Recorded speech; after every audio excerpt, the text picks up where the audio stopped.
बात शुरू तो विकास से होती है, पर सियासत की तासीर ऐसी कि गद्दी के बिना आराम आता ही नहीं। जातिवाद, भ्रष्टाचार और अपराध के मकड़ जाल में विकास के वादे और तरक्की के इरादे उलझ कर रह जाते हैं और इन्हीं मकड़ जालों को चीर कर बाहर आते हैं रॉबिन हुड, जो सियासतदानों की तमाम उलझनों को खत्म कर देते हैं। खास करके हिंदी पट्टी वाले इलाके उत्तर प्रदेश और बिहार में ये रॉबिन हुड खूब चलते हैं, जो किसी की मदद के रूप में भी अपनी हुक्मरानी चाहते हैं। आका और गुलाम की सोच, सिर्फ और सिर्फ नाम की सोच।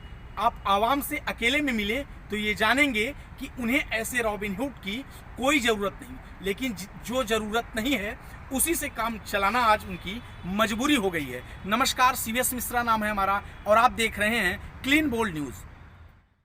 कुछ दिनों पहले एक किताब छपी जिसका टाइटल है वर्चस्व। इस किताब को छापा है वेस्टलैंड और हिंदी युग्म के ज्वाइंट वेंचर एका पब्लिकेशन ने। इस किताब के लेखक हैं संदीप पांडे जी। इस किताब को हमने पढ़ा, बड़ी शानदार लगी, इसलिए इस किताब को पढ़ने के बाद तमाम ऐसी जिज्ञासाएं मन में आई। उन्हीं जिज्ञासाओं की शांति के लिए हमने आपको आमंत्रित किया कि आप बात करें। बहुत धन्यवाद सर आपका। राजनीति में अपराधीकरण को कैसे देखते हैं? दोनों, अगर वर्तमान दौर की बात की जाए तो एक ही सिक्के के दो पहलू आप कह सकते हैं इसको, क्योंकि दोनों ही अब अलग नहीं है। राजनीति का अपराधीकरण या अपराधीकरण की राजनीति, दोनों का समावेश जो है वो एक पिछले कुछ सालों से या करीब 3-4 दशकों से सतत प्रक्रिया के तहत एक समावेश होता जा रहा है इन दोनों का। और अब ये एक कड़वा सच कह लीजिए या सच कह लीजिए, ये या इसका स्याह रूप कहिए या ज़रूरत कह लीजिए, तो अब राजनीति और अपराधीकरण एक दूसरे की ज़रूरत भी कह सकते हैं और इसको एक दूसरे का पूरक भी कह सकते हैं काफ़ी हद तक, कई मायनों में। ज़्यादा लब्बो लुआब न बनाते हुए जो जिज्ञासाएं हैं उन्हीं के हिसाब से आपसे बात करते हैं। उत्तर भारत में अंडरवर्ल्ड की नींव कैसे पड़ी? देखिए, ये एक बड़ी दिलचस्प सी कुछ घटनाएं हुई और ख़ासकर गोरखपुर पूर्वी उत्तर प्रदेश का एक बड़ा शहर है और वहीं पर ये 60 का दशक था जब ये इसकी शुरुआत मानी जाती है। कुछ छोटी छोटी घटनाएं थी जो कुछ लोगों के स्वाभिमान को चोट करती हैं और उस अपने स्वाभिमान के लिए और बदले की राजनीति, बदले की जो एक धारणा मन में उन लोगों के बैठ गई थी, तो उसी बदले की धारणा की जो कवायद थी, बदला लेने की कवायद और अपने स्वाभिमान को, अपने एक वर्चस्व का भाव लोगों के मन में था, कुछ लोगों के मन में, और उस कुछ एक समूह से जो है ये धारणा फैलती चली गई और अब इसका विस्तार हम देख सकते हैं। तो करीब करीब पूरे भारत में इस धारणा को अब देखा जा सकता है। हिंदी पट्टी वाले प्रदेश उत्तर प्रदेश और बिहार में खास करके अपराधियों को या अपराधियों के कारनामों का नायकों की तरह वर्णन किया जाता है, इस बारे में क्या? हाँ, ये बड़ा एक इसको विडंबना कहा जा सकता है, लेकिन ऐसा होता इसलिए है कि जो भी माफिया कह लीजिए, बाहुबली कह लीजिए, जो ये लोग होते हैं, ये निकलते हैं समाज से ही। और समाज में जो खासकर एक युवा जो होता है और जो लोग जाति प्रेम से, जिन लोगों के अंदर जाति प्रेम होता है, वो इन बाहुबलियों में अपना अक्स देखते हैं और इससे प्रेरित होते हैं, इनके पावर से आकर्षित होते हैं और इनसे जुड़ते चले जाते हैं। तो जब जुड़ते हैं, जब कोई एक आदमी के समर्थक, जब ढेरों समर्थक हो जाते हैं, तो फिर वो अपने आप उस कम्युनिटी में वो उसकी जो छवि है वो एक नायक की बन जाती है।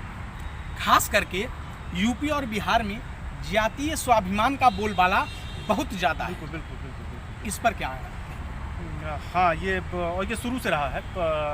एक तरह से कह लीजिए तो यहाँ पर जो है पहले ज़मींदारी थी यहाँ पर, और आज़ादी के बाद जब ज़मींदारी का उन्मूलन हुआ तो जो ज़मींदार थे वो हर तरह से सक्षम थे, खेती भी उनके पास ज़्यादा थी, आर्थिक रूप से संपन्नता थी, समाज में स्वीकार्यता उनकी ज़्यादा थी। तो वहाँ से जो एक होता है ना, एक मन में भाव होता है पावर सेंटर बनने का। तो तब राजनीति में एक कहावत हम लोग जब छोटे थे तो सुनते थे कि जो नेता होते हैं उनका सपोर्ट ये करते हैं, बैकडोर से जो है ये क्रिमिनल्स करते हैं जिनके पास गन पावर होता है। इकोनॉमी पावर होती है। लेकिन बाद में फिर इन लोगों ने सोचा कि हम सपोर्ट करके किसी को नेता बनाएं, उससे बेहतर है कि हम खुद जो है पॉलिटिक्स में आ जाएं। और उनको जो सबसे ज़्यादा मदद मिली इसमें, वो मिली उनको उनके जो जातीय संरचना है उत्तर प्रदेश और बिहार, खासकर हिंदी पट्टी में, उस संरचना का लाभ उनको बहुत ज़्यादा मिला। अब जैसे अगर उदाहरण के तौर पे हम देखें तो अगर कोई एक ज़िले में कोई एक बाहुबली उभरता है तो सबसे पहले उसकी जो जाति होती है, उस जाति के लोग उसके साथ तुरंत जुड़ जाते हैं और उस जुड़ने का कोई बहुत कारण नहीं होता है सिवाय जाति प्रेम के। तो इसका लाभ बहुत ज़्यादा मिला और इस जातिवाद का जो एक स्याह पक्ष है उसका एक उदाहरण ये इस नज़रिए से भी देखा जा सकता है कि उसका एक उदाहरण ये भी निकला अंडरवर्ल्ड को किस तरीके से खाद पानी मिला जातीयता से, वो हम सब लोगों के सामने है। मतलब आपका कहना है कि स्वजातीय राजनीतिक और अपराधियों ने मिलकर बुलेट के दम पर बैलेट हासिल किया। बिल्कुल, और सिर्फ इसमें हम माफिया या अंडरवर्ल्ड के लोगों को, बाहुबलियों को ही दोषी नहीं कह सकते हैं। जब आज की तारीख में अगर आप देखें तो करीब करीब हर जाति की अपनी एक राजनीतिक पार्टी बन चुकी है। ऐसे में जब कोई मतदाता है वो जब अपनी जाति की पार्टी को वोट दे सकता है तो फिर वो अपने जाति के एक ताकतवर उम्मीदवार को भी वोट दे सकता है, और ये हो रहा है ऐसा। घरेलू हिंसा भी चलकर आगे बड़े अपराध का रूप ले लेती है, इस मुद्दे पर बात कम हो पाती है, इस पर आपका? बिल्कुल, घरेलू हिंसा एक बहुत चिंता का विषय है और इसको ये एक अलग किस्म का अपराध है। इसको हम संगठित अपराध से नहीं जोड़ सकते। संगठित अपराध का एक अलग प्रारूप होता है, उसका एक अलग मोडस ऑपरेंडी होता है, और घरेलू हिंसा जो है ये आम लोगों के बीच में होने वाली हिंसा है। एक परिवार के अंदर, घर के अंदर तमाम कारण हो सकते हैं इस हिंसा के होने के, और ये हिंसा होती है। और निश्चित तौर पे इसका जो सबसे ज़्यादा इस हिंसा की शिकार होती हैं वो महिलाएं होती हैं, और बहुत से लोग जागरूकता के अभियान चल रहे हैं इस चीज़ को लेकर के। और मुझे लगता है कि इसके लिए लोगों को इंडिविजुअल जागरूक होना होगा कि किसी भी समस्या का, अगर घर में किसी तरह का कोई परेशानी भी है और अगर पति पत्नी में संबंध अच्छे नहीं है या जो भी कारण है, तो उसमें अगर हम हिंसा के बजाय बातचीत से उस परेशानी का हल निकालने की कोशिश करें तो ज़्यादा बेहतर होता है किसी के भी लिए। क्योंकि अंततोगत्वा अगर आप हिंसा करते हैं तो हिंसा की जो शिकार हो रहा होता है वो तो तकलीफ़ में आता ही है, जो हिंसा करता है वो भी अंततः कानून के शिकंजे में फंसता ही है, और उसका भी परिणाम वही होता है जो किसी आम दूसरे अपराधी का होता है। लेखन के क्षेत्र में अभी क्या कार्य चल रहा है, आगे क्या हम लोगों को आपके द्वारा लिखी हुई किताब? लेखन के क्षेत्र में अभी तो खैर एक शुरुआत है, और मैं बहुत आभारी रहूँगा हिंदू के हमारे संपादक हैं शैलेश भारतवासी जी, और वेस्टलैंड की जो टीम थी मीनाक्षी ठाकुर जी, इन लोगों का मैं बहुत आभारी हूँ कि इन लोगों ने मुझे मौका दिया। मेरी पहली किताब थी और इन लोगों के सहयोग के बिना ये संभव नहीं हो पाता, इस किताब का सफ़र जो है वो पूर्ण नहीं हो पाता।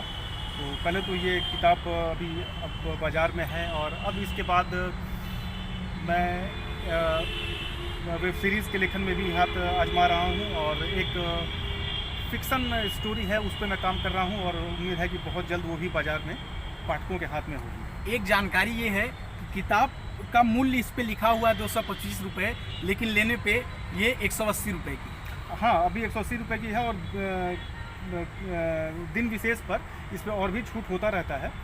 तो आप ऑनलाइन इस किताब को ले सकते हैं, अपने अगल बगल के स्टोर्स में ये किताब उपलब्ध है, वहाँ से ले सकते हैं, और आप इस किताब को पढ़िए और बताइए कि किताब कैसी लगी आपको। बहुत बहुत धन्यवाद सर आपका बात करने के लिए। धन्यवाद। तो हमारे साथ बात कर रहे थे वर्चस्व किताब के लेखक संदीप सर।